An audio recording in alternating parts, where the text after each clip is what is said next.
You are watching Rahinijar TV with Ilama Sayyid Abdul Basit Bukhari.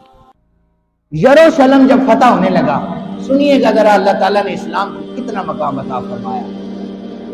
यरूशलेम फतह होने लगा, बैतुल मक़दस, ये लफ्ज़ बैतुल मक़दस सही लफ्ज़ है, मुक़द्दस भी बोला जाता है, बैतुल मुक़द्दस भी कह सकते हैं, बैतुल मक़दस भी कह सकते हैं। जब ये फतह होने लगा तो हज़रत अबू उबैदा बिन जर्राह रज़ियल्लाहु ताला अन्हु, आपने कई महीनों तक इसका मुआसरा कर रखा था, कई महीने।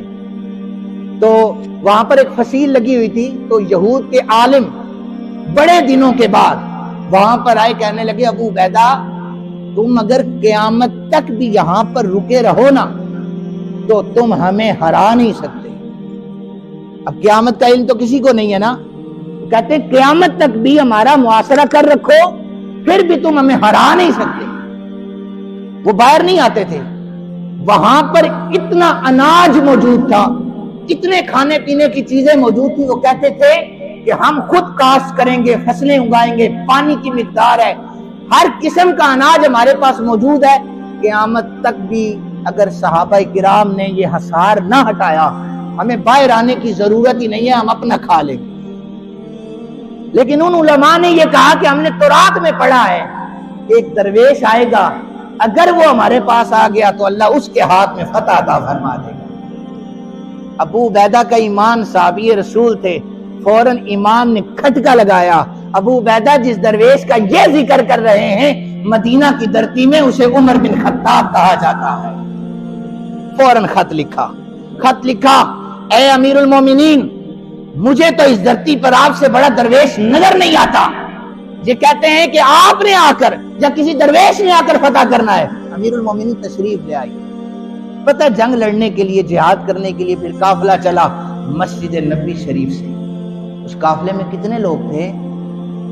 2।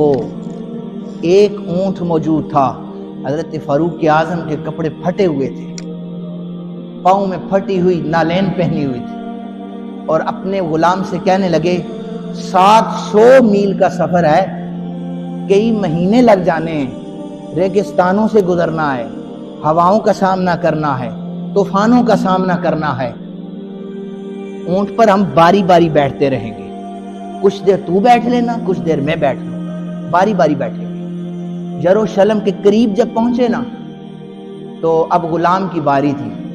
हजरत फारूक आजम उतरे, गुलाम से फरमाया सवार हो जा, इस पर सवार हो जा। कहने लगा अमीरुल मोमिनीन क्या करते हैं आप, सामने हमारा इस्तकबाल होने लगा है, आज यरूशलेम फतह होने लगा है और आप ऊपर बैठे ना, सवारी के एक प्रोटोकॉल है। आपने फरमाया नहीं, जो बात तय हुई थी ना कि सवारी पर बारी बारी बैठेंगे, तो अब बारी तुम्हारी है, तुम ही सवारी पर बैठोगे।